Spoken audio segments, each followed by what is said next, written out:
भारताची ऑलिम्पिक पैलवान विनेश फोगाटनं भारतीय कुस्ती महासंघाचे माजी अध्यक्ष ब्रजभूषण शरण सिंग यांच्यावर पुन्हा एकदा आरोपांची तोफ डागली। विनेश सध्या उत्तर प्रदेशातील गोंडा इथं स्पर्धेसाठी आले। गोंडामध्ये सध्या ब्रजभूषण वास्तव्याला आहेत आणि कुस्ती महासंघानं याच ठिकाणी सीनियर ओपन कुस्ती स्पर्धेचं आयोजन केलं। त्यामुळे व्हिडिओ शेअर करून विनेशनं या ठिकाणी खेळणं कठीण असल्याचं म्हटलं। मी आणि माझी टीम स्पर्धेत खेळू, पण जर कुणासोबत काही चुकीचं घडलं तर त्याची जबाबदारी सरकारची असेल असं विनेशनं म्हटलंय। ब्रजभूषण यांच्या शोषणाची मेळ देखील बळी ठरल्याचा गौप्यस्फोट यावेळी विनेशनं केला।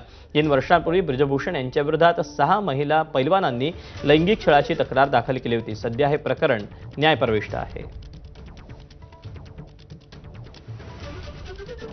आज से 3 साल पहले हमने सेक्सुअल हरासमेंट के खिलाफ भी आवाज़ उठाई थी। उससे रिलेटेड कोर्ट में केस पेंडिंग है। 6 महिला खिलाड़ियों ने कंप्लेंट्स दी थी, उसके आधार पर आज भी कोर्ट में गवाहियाँ चल रही हैं। सुप्रीम कोर्ट की गाइडलाइन होती है कि किसी भी विक्टिम का आइडेंटिटी को रिवील ना किया जाए, क्योंकि उनकी गरिमा और उनकी मान सम्मान की बात होती है। लेकिन आज कुछ मजबूरियाँ ऐसी है कि मैं आप सबको बताना चाहती हूँ। मैं अभी नहीं बोलना चाहती थी कि कोर्ट में केस पेंडिंग है, देश के सामने सब सच्चाई आ जाएगी, लेकिन मैं बताना चाहती हूँ कि मैं उन 6 में से एक विक्टिम मैं खुद हूँ जिसने कंप्लेंट दी थी और हमारी गवाहियाँ भी चल रही हैं। ये टूर्नामेंट जहाँ पे ऑर्गेनाइज करवाया जा रहा है वो गोंडा यूपी, जहाँ पे ब्रजभूषण का घर है, उसका खुद का प्राइवेट कॉलेज है, वहाँ पे इस कंपटीशन को ऑर्गेनाइज करवाया जा रहा है। वहाँ पे मेहनत करने वाले हर खिलाड़ी को उसका हक मिलेगा।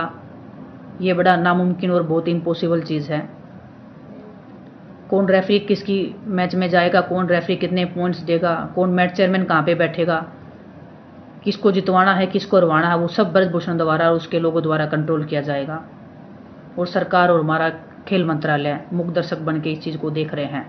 कोई खिलाड़ियों की मदद के लिए आगे नहीं आ रहा है। गोंदिया जिल्ह्यातील नवेगाव नागझिरा व्याघ्र प्रकल्पातील मुरदोली हे